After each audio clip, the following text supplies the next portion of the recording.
আর আপনি ওভারনাইট বলবেন একটা কলেজকে বিশ্ববিদ্যালয় বানায় দিবে। এখন আবার একটু কঠোর পদক্ষেপ নিলেও আবার সবাই সমালোচনা করা শুরু করে যে এরকম পুলিশ কেন এই ব্যবস্থা নিল, এটা কি আগেরই পুলিশ কিনা।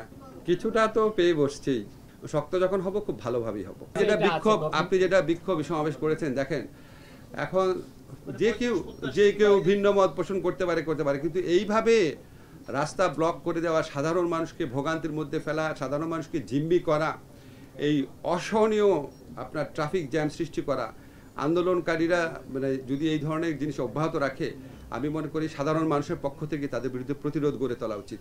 আপনি আন্দোলন করবেন, আন্দোলনের তো নর্মস থাকা দরকার, কিছুটা নর্মস থাকা দরকার। আপনি সাধারণ মানুষ কিন্তু জিম্মি করতে পারেন না। কালকে আমি শুনেছি ট্রেনের মধ্যে ইট মেরে আপনার নারী শিশু তাদেরকে আহত করা হচ্ছে। এটা কি ধরনের আন্দোলন? আর আপনি ওভারনাইট বলবেন একটা কলেজকে বিশ্ববিদ্যালয় বানায় দিবে, তা এইচএসসি পরীক্ষা দিব না, আমার রেজাল্ট বদলায় দিতে হবে। এখন আপনারা খালি চিন্তা করেন যে এখন আবার একটু কঠোর পদক্ষেপ নিলেও আবার সবাই সমালোচনা করা শুরু করে যে এরকম পুলিশ কেন এই ব্যবস্থা নিল, এটা কি আগেরই পুলিশ কিনা। এখন এটার মধ্যে ব্যালেন্স করা একটু টাফ। তবে আমার ব্যক্তিগত ধারণা, সাধারণ জনমত এই ধরনের হয়রানিমূলক জিম্মি করামূলক আন্দোলনের বিপক্ষে সাধারণ জনমত অত্যন্ত স্ট্রং হচ্ছে। এই যে আমাদের একজন সাংবাদিক ভাই বললেন অন্যায্য আন্দোলন হচ্ছে রাস্তাঘাটে, এটার বিরুদ্ধে রাষ্ট্রের শক্ত হওয়া উচিত।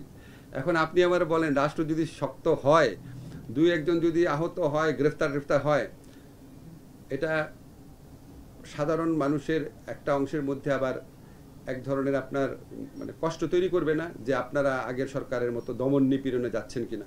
সেটা তো আমাদের মাথায় রাখতে হয়। আমাদের তো একটা গণ অভ্যুত্থানের পরবর্তী প্রেক্ষিতে মাথায় রেখে ক্ষমতায় মানে এই সরকার গঠনের দায়িত্ব নিয়েছে।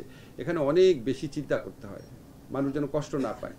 কিছুটা তো পেয়ে বসছেই, মানে ভালোবাসা এই যে কিছুটা পেয়ে বসছে। আপনারা যখন এই সমস্ত প্রশ্ন করছেন, সবার মধ্যে যখন এই ধরনের বোধ জাগ্রত হবে যে আমরা বেশি ভালোবাসা দিচ্ছি, বেশি নরম থাকছি দেখে পেয়ে বসছে, তখন আমাদের শক্ত হওয়ার সুযোগ সৃষ্টি হবে। শক্ত যখন হব খুব ভালোভাবেই হব। আর শেষ শোনেন আপনার, জি এটা আইন মন্ত্রণালয়ের বিষয় না।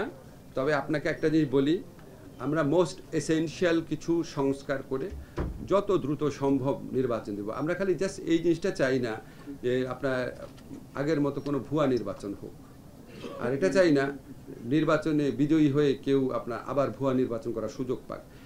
এইটা ছাড়া আর কোনো স্বার্থ নাই। আপনি একটা যে বিশ্বাস করেন, এই অন্তর্বর্তীকালীন সরকারে যারা আছেন ওনাদের অধিকাংশই যত তাড়াতাড়ি সম্ভব নিজের পেশায় ফিরে যাওয়ার জন্য আপনার আগ্রহী। শেষ না, এই ধরনের কোনো কথাই বলা হয়নি। 4 বছর এটা একদম সম্পূর্ণ আউট অফ দ্য কন্টেক্সট, এই ধরনের কোনো কথা বলা হয়নি। ধন্যবাদ।